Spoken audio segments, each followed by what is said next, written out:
Hello and welcome everyone to VV education services. आज हम लोग अपना सेमेस्टर नंबर 4 का मैनेजमेंट ऑफ फाइनेंशियल सर्विसेज का यूनिट नंबर 1 में टॉपिक नंबर 2 पढ़ने वाले हैं। प्रीवियस वीडियो में आपने फाइनेंशियल रिसोर्सेज फाइनेंशियल सर्विसेज का बेसिक्स देखा था। आज हम लोग उसी चीज़ को एलैबोरेट करेंगे, उसी चीज़ को हम लोग आगे बढ़ाते हुए आज टॉपिक पढ़ने वाले हैं, role and significance of financial system. Financial system क्या होता है? फाइनेंशियल सिस्टम एक ऐसा सिस्टम होता है जिसमें फाइनेंस से रिलेटेड हर एक कैटेगरी की चीज़ें आ जाती हैं। For example financial institutions, financial markets, financial instruments, ठीक है, सारी चीज़ों का जो कोलैबोरेशन होता है, जो ग्रुप होता है, उसको हम लोग बोलते हैं फाइनेंशियल सिस्टम। अब ये फाइनेंशियल सिस्टम एक कंट्री की किस तरीके से हेल्प करता है, पूरी इकोनॉमी की किस तरीके से हेल्प करता है, हम लोग आज कुछ ऐसे पॉइंट्स पढ़ने वाले हैं।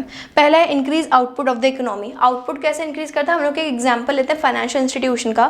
फाइनेंशियल इंस्टीट्यूशन एक तरीके से बिजनेसेस को, जिसको नया बिजनेस चालू करना हो या एग्जिस्टिंग बिजनेस हो, उनको एक्सपैंड करना हो बिजनेस, उनको जब पैसों की नीड होती है, उनको जो कैपिटल की नीड होती है, वो कैपिटल इनको कौन प्रोवाइड करता है? Financial institution. अब फाइनेंशियल इंस्टीट्यूशन ने उस बिजनेस की कैपिटल रिक्वायरमेंट्स पूरी करी, यहाँ से 10 लाख रुपए ट्रांसफर करे उस बिजनेस को, उस बिजनेस ने 10 लाख रुपए को बिजनेस में इन्वेस्ट करके प्रोडक्शन करा और प्रोडक्शन करके सेल करा उस प्रोडक्शन को। तो कहीं ना कहीं आउटपुट मतलब हमारा कंट्री का जो ओवरऑल प्रोडक्शन है, जो जीडीपी है, वो इंक्रीज करने में हमारे कौन? फाइनेंशियल इंस्टीट्यूशंस हेल्प करते हैं, फाइनेंशियल सिस्टम हेल्प करता है। क्योंकि फाइनेंशियल सिस्टम एक ऐसा ऑर्गेनाइजेशन है जो लोगों की कैपिटल नीड्स को फुलफिल करता है। हो सकता है कि मेरे में टैलेंट बहुत ज़्यादा हो लेकिन मेरे पास अभी कैपिटल नहीं हो बिजनेस स्टार्ट करने का, तो it is financial institution that will come forward and help me, ठीक है। जिसको मैं अप्रोच करूँगी वो मुझे कैपिटल देंगे, मैं उससे बिजनेस स्टार्ट करूँगी, प्रोडक्शन करूँगी and the process will go on, ठीक है। तो फाइनेंशियल इंस्टीट्यूशन जो है, फाइनेंशियल सिस्टम जो है, वो इंक्रीज करता है output of the economy. Next है accelerate volume and rate of savings.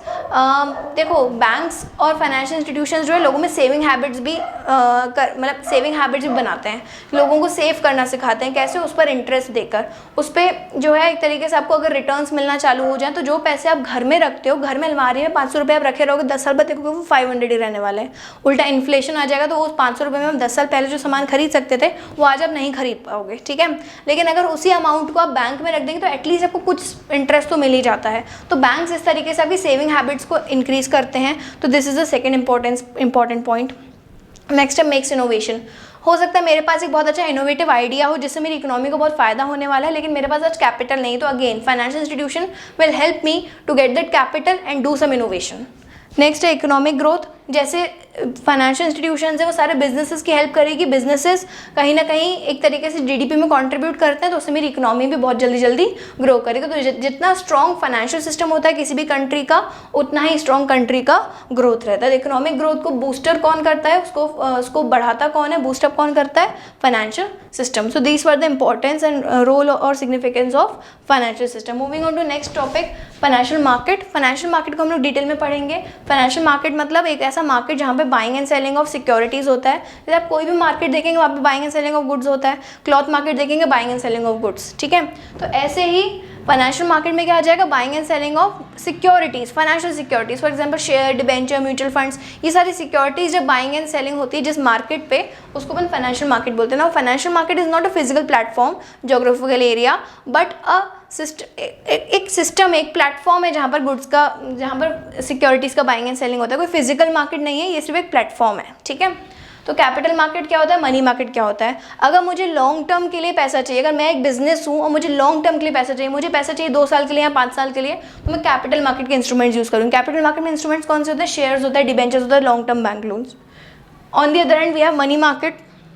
Money market वो सिस्टम होता है, वो एक मार्केट होती है जहाँ पर मेरी शॉर्ट टर्म कैपिटल रिक्वायरमेंट्स पूरी होती हैं। अगर मुझे 2 महीने, 3 महीने, 4 महीने के लिए पैसे चाहिए, 6 महीने के लिए पैसे चाहिए, तो मैं एक मनी मार्केट के इंस्ट्रूमेंट्स यूज़ करूँगी। आप लोगों ने प्रीवियस सेमेस्टर्स में ये सारा पढ़ा हुआ है, ये सिर्फ एक रिविजन है, ठीक है। फर्स्ट यूनिट हमेशा इंट्रोडक्टरी यूनिट होती है जिसमें आपको लिंक करवाया जाता है आपकी पास्ट नॉलेज के साथ। तो वही मनी मार्केट के इंस्ट्रूमेंट्स हम लोग प्रीवियस सेमेस्टर्स में पढ़ चुके हैं। बिल्स ऑफ एक्सचेंज हुआ, ट्रेजरी बिल्स हुआ, कमर्शियल पेपर्स हुआ, कमर्शियल बिल हुआ, तो ये सारे मनी मार्केट इंस्ट्रूमेंट्स हैं। वहीं कैपिटल मार्केट इंस्ट्रूमेंट्स में आ जाएगा शेयर, डिबेंचर, बैंक लोन, है ना। और फिर difference between capital market money market, this was also one of the topic of previous semester. तो यहाँ पर आपको डिफरेंस बिटवीन में यही एक टेबुलर फॉर्म में लिखना पड़ेगा, जिसमें पहले मीनिंग लिखेंगे, फिर उसमें आप लिखेंगे उसका टर्म, ये जो है वो लॉन्ग टर्म के लिए होता है, ये शॉर्ट टर्म के लिए होता है। दोनों के इंस्ट्रूमेंट्स लिख सकते हैं आप एग्जाम्पल में, और दोनों में लिख सकते हैं जैसे कैपिटल मार्केट है उसका जो रेगुलेटर होता है वो कौन होता है, सेबी होता है। मनी मार्केट का रेगुलेटर आरबीआई होता है। तो इस तरीके से आप डिफरेंस बिटवीन कुछ फॉर्म करके लिख सकते हैं। 4 पॉइंट्स तो मैंने आपको बता दिए, बाकी पॉइंट्स आप लोग बुक से रीड कर सकते हैं। इस तरीके से ये टॉपिक आपको पढ़ना है, ठीक है। I hope the 2 topics are clear. Thank you for watching the video.